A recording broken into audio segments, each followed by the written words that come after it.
Hello guys, welcome back to a new video. So guys, आज की इस video में मैं आपको बताऊंगा कि आप लोग अपने चीकू के पौधे पर ज़्यादा से ज़्यादा फ्रूट्स यानी कि चीकू कैसे ले सकते हो। और इसके अलावा मैं आपको ये भी बताऊंगा कि अगर आपके चीकू के पौधे पे फूल नहीं आ रहे या फिर फूल काफ़ी सारे आ रहे हैं लेकिन उनसे फल नहीं बन पाते, तो आपको क्या करना चाहिए, कौन से फर्टिलाइज़र्स आपको अपने पौधे में ऐड करने चाहिए ताकि आपके चीकू के पौधे पे ज़्यादा से ज़्यादा फ्लावरिंग हो और उस पर खूब सारे फल भी लगें। इसके अलावा मैं आपको ये भी बताऊंगा कि आपको चीकू के पौधे के लिए कौन सा गमला लेना चाहिए, चीकू के पौधे को कैसी जगह रखना चाहिए ताकि उस पर ज़्यादा से ज़्यादा फ्रूटिंग हो, और चीकू के पौधे की मिट्टी कैसे तैयार करनी चाहिए, और सबसे अच्छी चीकू की वैरायटी कौन सी होती है। इसके अलावा इस वीडियो में हम ये भी बात करेंगे कि आपको चीकू के पौधे की कटिंग एंड प्रूनिंग यानी कि कटाई छटाई कब करनी चाहिए, क्यों करनी चाहिए, और उसको करने से क्या क्या बेनिफिट्स आपके चीकू के पौधे को होने वाले हैं। तो इस वीडियो को आप लोग बिना स्किप किए एंड तक देखिएगा ताकि आपको कंप्लीट इन्फॉर्मेशन मिल पाए और आप भी अपने चीकू के पौधे को बहुत अच्छी तरीके से ग्रो कर पाएं। सो गाइज, ये देखिए, ये है मेरे 3 चीकू के पौधे जिनको मैंने 3 अलग अलग तरह के गमलों में लगाया हुआ है। तो पहला जो मेरा पौधा है ये 2 साल पुराना है, और ये जो मेरा दूसरे वाला पौधा है ये लगभग 1.5 साल पुराना है, और जो मेरा तीसरा पौधा है इसको मैंने अभी कुछ दिन पहले ही इस गमले में लगाया है। तो आप देख सकते हो, जो पहले मेरे 2 पौधे हैं इनकी ग्रोथ काफ़ी ज़्यादा अच्छी चल रही है और ये काफ़ी ज़्यादा घने भी हो गए हैं। लेकिन ये वाला पौधा अभी पतला है और इसकी ग्रोथ भी ज़्यादा नहीं हुई हैं। सो गाइज, आप ये देख सकते हो, ये जो मेरा चीकू का पौधा है इस पे पत्तियां काफ़ी सारी आई हुई हैं और ये मेरा पूरा पौधा एकदम हेल्दी है और पत्तियों से भरा हुआ है। लेकिन इस पौधे के ऊपर अभी फ्लावरिंग इतनी ज़्यादा नहीं हो रही। तो इसका एक रीज़न ये है कि अभी मैंने इसमें किसी भी तरीके का फर्टिलाइज़र ऐड नहीं किया है।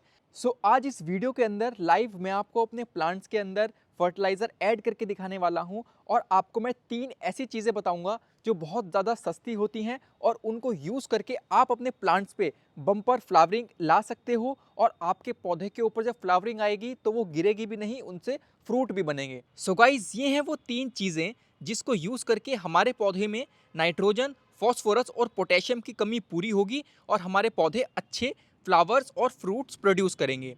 तो पहली चीज़ जो आप ये देख रहे हो ये है वर्मी कंपोस्ट। तो वर्मी कंपोस्ट पौधे में देना इसलिए ज़रूरी है क्योंकि इससे पौधे को नाइट्रोजन मिलती है, और नाइट्रोजन से पौधा जो है वो अच्छी तरीके से बढ़ता रहता है और पत्तियां उसकी ग्रीन रहती हैं। अगर आपके पास वर्मी कंपोस्ट नहीं है तो आप लोग किसी और तरीके का कंपोस्ट भी यूज़ कर सकते हो, जैसे कि किचन वेस्ट कंपोस्ट या फिर काउ डंग कंपोस्ट। अब जो सेकंड चीज़ हमारे पास है ये है बोन मील, यानी कि जो डेड एनिमल्स होते हैं उनकी बोन्स को क्रश करके इसको बनाया जाता है। तो ये भी चीकू के पौधे में देना काफ़ी ज़्यादा ज़रूरी है क्योंकि इससे पौधे को फॉस्फोरस मिलता है, और फॉस्फोरस से जो पौधे की रूट्स हैं वो स्ट्रांग होती हैं।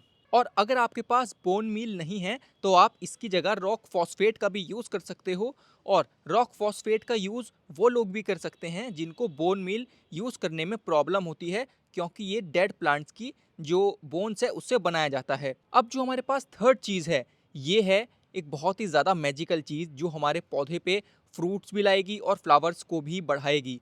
ये है लकड़ी की राख का चूरा, यानी कि ये है वुड ऐश। तो वुड ऐश आपको ऑनलाइन तो थोड़ा मुश्किल है मिलना, लेकिन आप इसको अपने आसपास जो ढाबे वाले होते हैं वहाँ से ले सकते हो, या फिर आपके आसपास कोई अगर ऐसा रेस्टोरेंट है जो तंदूर का यूज़ करता है तो वहाँ से भी आपको लकड़ी की राख बहुत ईजिली मिल जाएगी।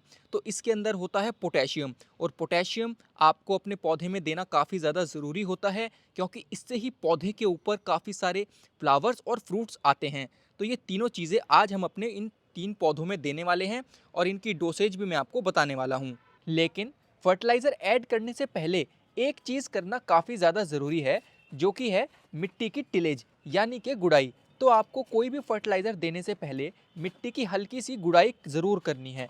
ऐसा करने से मिट्टी लूज़ हो जाएगी और जो भी फर्टिलाइज़र हम देंगे वो प्लांट्स की रूट्स को अच्छी तरीके से मिल जाएगा, और प्लांट्स की रूट्स उसको बहुत जल्दी एब्जॉर्ब कर लेंगी और हमारे प्लांट पे फर्टिलाइज़र का रिजल्ट काफ़ी जल्दी देखने के लिए मिलेगा। लेकिन आपको एक चीज़ का ध्यान रखना है कि आपको गुड़ाई ज़्यादा नीचे तक नहीं करनी, यानी कि ज़्यादा गहरी गुड़ाई आपको नहीं करनी। अगर आप ऐसा करोगे तो आपके जो पौधे हैं वो मर भी सकते हैं। तो गुड़ाई आपको बस 1 से 2 इंच तक ही करनी है। तो सबसे पहले मैं अपने इन चीकू के पौधों में ऐड कर रहा हूँ वर्मी कंपोस्ट। तो मेरे ये जो गमले हैं इनका साइज 15 से 12 इंच तक का है, इसलिए मैं इनमें 50 ग्राम वर्मी कंपोस्ट एक बार में ऐड कर रहा हूँ। लेकिन अगर आपका चीकू का पौधा जमीन में लगा हुआ है तो आप उसमें एक बार में 1 किलो तक वर्मी कंपोस्ट ऐड कर सकते हो।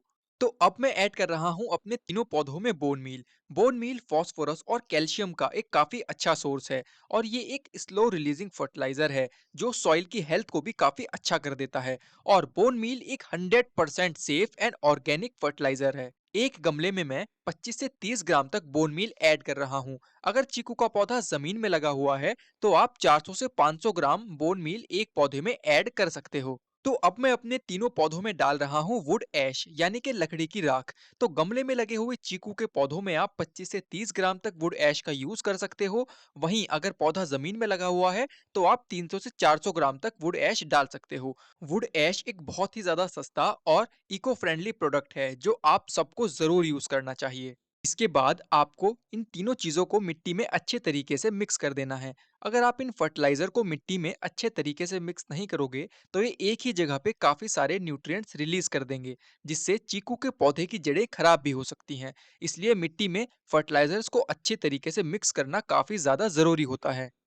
सो गाइस, फर्टिलाइजर ऐड करने के बाद अब बारी आती है वाटरिंग करने की। तो जब भी हम चीकू के पौधे में फर्टिलाइजर ऐड करते हैं उसके बाद हमको वाटरिंग ज़रूर करनी चाहिए, क्योंकि ऐसा करने से जो हमारे न्यूट्रिएंट्स हैं वो सॉइल में काफ़ी अच्छी तरीके से एब्जॉर्ब होते हैं और हमारे प्लांट्स जो हैं वो अच्छी तरीके से ग्रो होते हैं। और एक चीज़ आपको और ध्यान रखनी है कि चीकू के पौधे में आपको हर रोज़ पानी देना है, क्योंकि चीकू के पौधे की मिट्टी काफ़ी तेज़ी से सूखती है।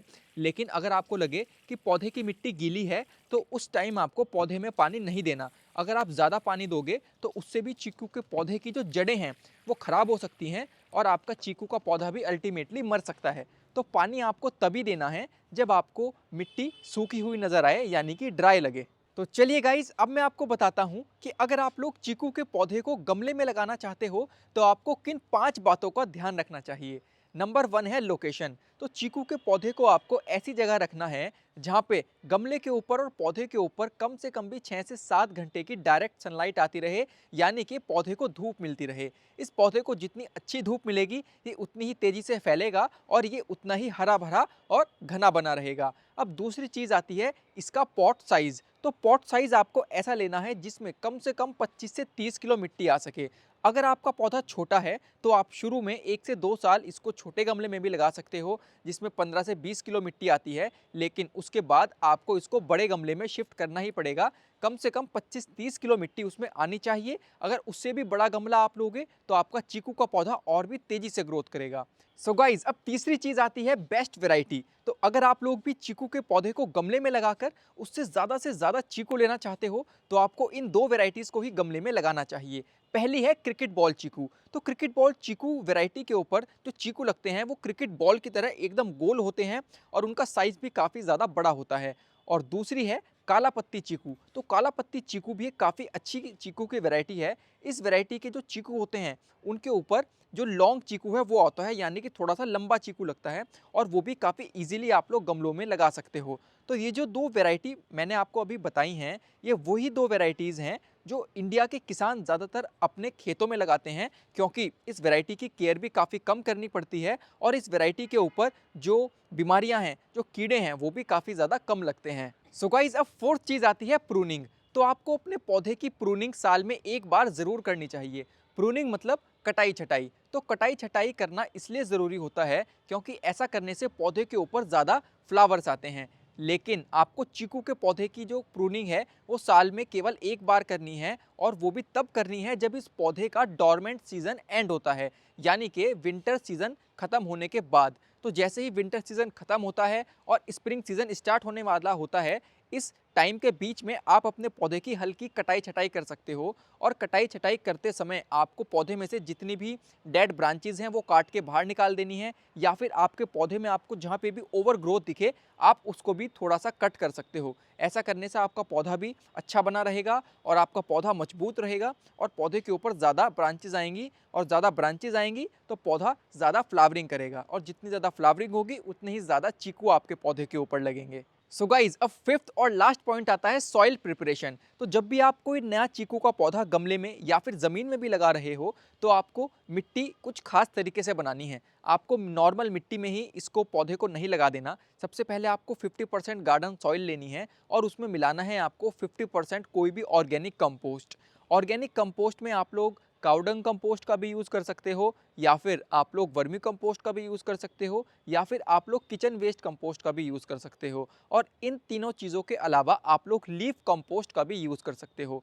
तो कंपोस्ट मिलाना इसलिए ज़रूरी होता है, उससे सॉइल में न्यूट्रिएंट्स भी ऐड हो जाते हैं और सॉइल हमारी एकदम बहुत ज़्यादा लाइट वेट भी बन जाती है और काफ़ी ज़्यादा उसका टेक्सचर भी अच्छा हो जाता है। तो ऐसी सॉइल में जब हम कोई नया चीकू का पौधा लगाएंगे तो उसकी जो रूट्स हैं वो काफ़ी तेज़ी से फैलेंगी और हमारा चीकू का पौधा मरेगा नहीं। तो काफ़ी सारे लोग ये गलती कर देते हैं कि वो नया चीकू का पौधा लेते हैं और उसको मिट्टी में गड्ढा बना करके ऐसे ही लगा देते हैं बिना कोई खाद उसमें डाले। तो ऐसा आपको बिल्कुल नहीं करना, वरना हो सकता है कि आपका चीकू का पौधा बहुत जल्दी मर जाए, क्योंकि उसकी जो रूट्स हैं वो अच्छी तरीके से ग्रो नहीं हो पाएंगी। सो गाइज, आई होप आपको ये वीडियो अच्छी लगी होगी। अगर आपको ये नॉलेज अच्छी लगी है तो इस वीडियो को बाकी लोगों के साथ भी शेयर ज़रूर करिएगा, ताकि उनको भी चीकू लगाने की कंप्लीट इन्फॉर्मेशन मिल पाए। और आपको इस वीडियो का कौन सा पार्ट सबसे ज़्यादा अच्छा लगा वो आप नीचे कमेंट में लिखिएगा। आपका और कौन सा क्वेश्चन है वो भी आप नीचे कमेंट्स में ज़रूर लिखिएगा। और आपने अपने घर में कौन कौन से बढ़िया बढ़िया प्लांट्स लगाए हुए हैं